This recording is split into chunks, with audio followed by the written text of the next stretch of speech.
सहनाववतु सहनौ भुनक्तु सह वीर्यं करवावहै तेजस्विनावधीतमस्तु मा विद्विषावहै। ॐ शान्ति शान्ति शान्ति। Today and for the next 4 days, we are going to be discussing the 16th chapter of the Gita, a fascinating chapter which deals with the best human traits and the worst demonic traits. You and I are a combination of both these traits. The best among us have 1 or 2 disgusting qualities. But at the same time, the worst specimen of humanity has something outstanding, spectacular. And the difference between successful people and the failures in society is just this: how have we been able to leverage our good qualities and marginalize our worst qualities? This is a technique, a knowledge that needs to be learnt and practiced. And therefore, the knowledge of the Bhagavad Gita is different from all other sources of knowledge. You can make do without knowledge of the legal system. You can make do without knowledge of medicine. Everyone doesn't have to be a doctor to merely exist. You can make do without knowledge of information technology or physics or chemistry or any other knowledge. But you cannot survive without the knowledge of the Gita. When I say the knowledge of the Gita, I mean knowledge of yourself, knowledge of the world, and how to relate with the world. The difference between the divine and demonic is the use of resources. Remember one thing: every one of us is born with infinite resources. Every one of us is born with the qualities, talent, ability to take us to the zenith of human perfection. But not everyone reaches there. And this is because of the use of resources. How do you use your body, mind, and intellect? How do you use the power of your thinking? Do you use it to go downhill? Do you use the body, mind, and intellect to destroy yourself? Do you use the body, mind, and intellect in such a way that it becomes an obstacle to your growth? Then you are demonic in quality. But if you use the same resources, the body, this wonderful machinery that we are all blessed with, the mind and its feelings, what they call as soft power, the intellect and its penetrating ability, if you use it for your own betterment and the betterment of society, you are able to rise to the highest perfection. And so, this is the birthright of every single human being. Unfortunately, we don't use this. If you do, then suddenly everything turns magical. And this is portrayed through story. You know, the outstanding ability of the great rishis, the masters, is that not only did they give subtle, intangible truths of life in the Upanishads and the Bhagavad Gita, but they also interpreted or presented these truths in the form of simple stories that even a child can understand and be captivated by. And this is just one of the stories, is that of Krishna playing the flute. And while Krishna is playing the flute, the gopis who are engaged in mundane, routine, boring activities like all of us, remember one thing, irrespective of who you are, you could be the chairman of a company or the lowest employee, all of us perform routine, mechanical, repetitive actions most of the time. How do you convert this life from that of drudgery into one that is exhilarating, energizing, dynamic, enthusiastic? This is the question. Since we don't have this technology, we believe that the job is boring. We believe that Mumbai city is boring. There's someone the other day who came to me and said, I made the mistake of asking, so how's life with you? And she said, life in Bombay? How can you expect it to be anything other than boring? It's not the city that is boring. It is our attitude to life that's boring. And so while the gopis are engaged in mundane, normal activities, there's one gopi who's looking after a child, another gopi is cooking, a third gopi is washing clothes, and so on and so forth. And suddenly they hear the sound of Krishna's flute. And it transforms them into excitement, exhilaration, exuberance. When we as children or the common person, the layman, hears these stories, it seems like a romanticized version of something that happened 5,000 years ago. But it doesn't occur to us that this is something that could happen in the lives of every one of us. Something that could happen in your life and my life. When you hear the call of the divine, when you open your heart and soul to something beyond you, something higher than you, something that is captivating your imagination. As Wordsworth said, and I have felt a sense sublime of something far more deeply interfused, whose dwelling is the light of setting suns, and the round ocean, and the living air, and the blue sky, and in the mind of man, a motion and a spirit that impels all things. So when you awaken, it's like this, you could be on ground, and yet look up into the sky and see wondrous things. You could be an ordinary person and have this vision of something beyond. Or you could be like an eagle that's flying high in the air, but its focus is on the worm that is crawling on the earth. So you could be a multi-millionaire, you could be a celebrity, but your focus could be on ordinary, mundane things of life. Like, unfortunately, recently we read in the press about management graduates who came out of management school with flying colors and wonderful pay packages in their pockets. And they were interviewed and asked, what do you want to see ahead of you? How do you see your life? And one graduate says, oh, with all the money that I earn after 1 year, I want to go to Switzerland for a holiday. And another person says, I want to buy a 5-bedroom apartment. And a third person says, I want to have a fancy car.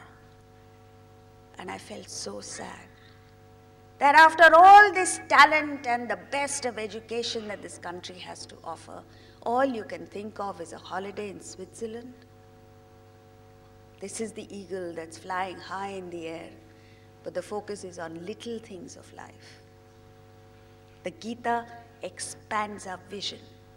This is the story of Krishna playing the flute and calling us all through our mundane, boring lives, through the drudgery that we experience in everyday life, to something that is wonderful, something that's fascinating. And you and I have this opportunity, which is denied to most other people, of gaining access to this vision One of the most important resources that we have with us is the power of thought. Your thought is the building block of your life. As you think, so you become. You have no idea of the power that is residing in you.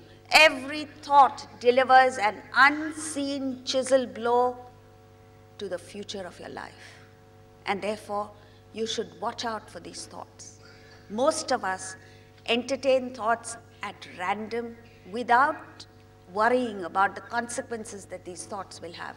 But they do have a consequence. And when the consequence hits you, you don't like it. And then you say, what to do? My destiny is like that. And so you go to an astrologer, you go to a palmist, you go to a parrot that picks cards on the pavement to change your destiny. None of this will help. Or perhaps you go and change the spelling of your name. Or add one more alphabet to your name. None of this will help. What is going to help is your thoughts. Because your mind and your thoughts are the master weaver. Just as a weaver painstakingly, bit by bit, thread by thread, weaves a magnificent garment. So are you doing the same. You are the master weaver both of the inner garment of your character and personality as well as the outer garment of environment and circumstance. So if there is anything in the environment that does not suit you or you don't like, if there is anything within you that you don't like, there is only one way of correcting it. And that is, change your thoughts. And the externals will miraculously change. If you think there is a young girl who was a graphics designer, and so she was in an environment full of artists and advertising executives and so on and so forth, nothing wrong with it, but this was her environment. And suddenly she changed. Her thinking changed. One fine day she decided, I always wanted to be a doctor. And so, within a matter of months, not only did her thoughts change, but she's against all odds at the age of 31, competing with people who were 10 years junior to her, by which time she was already married and had a daughter. She used the power of a thought to change not only her inner personality, but her outer circumstance. And by just the change of thought, a medical school was almost forced to give her admission. And she excelled. So within a matter of months, not only did her thinking change, but her entire environment, the world changed according to her thoughts. And you and I are doing this. We're doing it constantly. The only difference is, so far, we may have woven our circumstance in ignorance. And therefore it is that by our own volition, not knowing it, we have woven a certain amount of pain into our lives. But now that you have the knowledge, if you entertain thoughts consciously, powerful, positive, unselfish thoughts, you can weave a life of infinite bliss and happiness in your life. And this is what we're talking about. The problem is, we want happiness, but we are constantly thinking sorrow. And therefore we get sorrow in our lives. We want success, but we are constantly thinking in such a way that only failure can come into our lives. So, you see, one of the things is, let's say, suppose you keep a hot object on your skin, on your body. However hot it is, if you keep it momentarily and take it away, nothing happens. If you don't believe me, try it. Take a hot iron, keep it on your hand for just a split second and lift it, nothing will happen. You'll feel the heat, that's it. But even a moderately hot object, you keep for a prolonged period of time, chances are you'll burn your skin. And this is the problem. The problem is that not only, yes, the world presents pairs of opposites, joy and sorrow, physical pain, intellectual pain, etc. But the problem is we fall in love with that sorrow. We fall in love with the grief. So not only do we suffer in the present, that's not so bad. But we bring back past griefs into the present and suffer.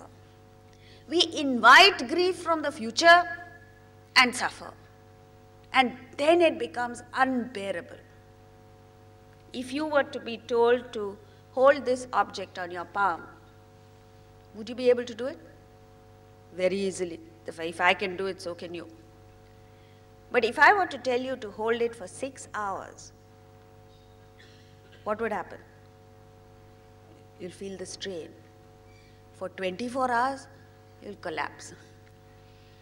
This is the thing with sorrow. You hang on to it, you embrace it, you think over it, not just in the present, over and over again, and then you suffer. This is the difference between us and children. Have you seen children? Even a terminally ill child will cry, will be miserable, only as long as it is suffering pain in the present. But if in the present moment, however ill the child is, it does not experience pain, it laughs, it jokes. You ask him, how are you, beta? He'll say, I'm fine. This is the difference. So, the power of thought. How are you using it is the question. In the armory of your thoughts, you can forge weapons of self-destruction, or you can fashion tools that will take you to excellence. This choice is yours. How are you using this choice is the question. The Gita, Vedanta, any school of thought, any person who has thought on self-management deals with this. You don't realize that you and I are blessed with this capacity to choose, which is denied to all other creatures. Only the human species has this choice of action. But how are you using this choice? Most of us want to maintain status quo. This is the way I am, and this is the way I want to be for the rest of my life. I don't want to change. I don't want to exercise this choice. But the moment you begin to exercise this choice, let's say, as we said earlier, we all have negative qualities. That doesn't mean that you must suffer them for the rest of your life. You can change it. If you happen to be a forgetful person, you can make an effort to reach a point where you don't forget anything, where you're organized, you're disciplined. If you're an unpunctual person, and I can safely say that this is in the genetic code of every Indian. If you have to be in a certain place at 6:30, chances are you'll come at 6:45. So, but that doesn't mean that you have to remain like that. You can change. Look at the Western world. If you travel there, I'm sure many of you have traveled there, whether it is a train or a plane or a bus or whatever it is, if it is to leave at 11:57, for instance, at 11:57, the train starts moving. And if it is delayed by even 2 minutes, they'll apologize for the whole journey for the 2-minute delay. In India, there is no awareness that a train hasn't left on time or a plane hasn't left on time. So this is it. If you are unpunctual, you can change that. If you're an angry person and you don't like the way you are, you can change it. Make an effort to change. If you're not so intelligent, you can make an effort to change, and by God, you'll change. Remember one thing, most of the Nobel Prize winners, not most, quite a few Nobel Prize winners were not all that intelligent in childhood. The starting point was not all that bright, but they rose to become Nobel Prize winners. So this choice of action is something that you need to exercise. You are the builder of your character, the molder of your life, and the maker of your own destiny with thought. So how are you going to use this thought? Let's take an example. You want to see the movie Ekalavya. And let's say you're not used to these multiplexes where different movies are shown at different periods, at the same time. So you buy a ticket and by mistake you buy the wrong ticket and you land up in a movie called, what is that? Black Friday. Isn't that the name of the movie? Okay. You want to see Ekalavya and you end up in Black Friday. You sit there and you see what is projected is very different from what you wanted to see. So what do? You sit there and change the screen. You sit there and pray to God maybe. God, please change the movie. You sit there and say, I will go to Siddhivinayak for the next, I don't know how many, 15 Tuesdays, if the movie changes. Nothing will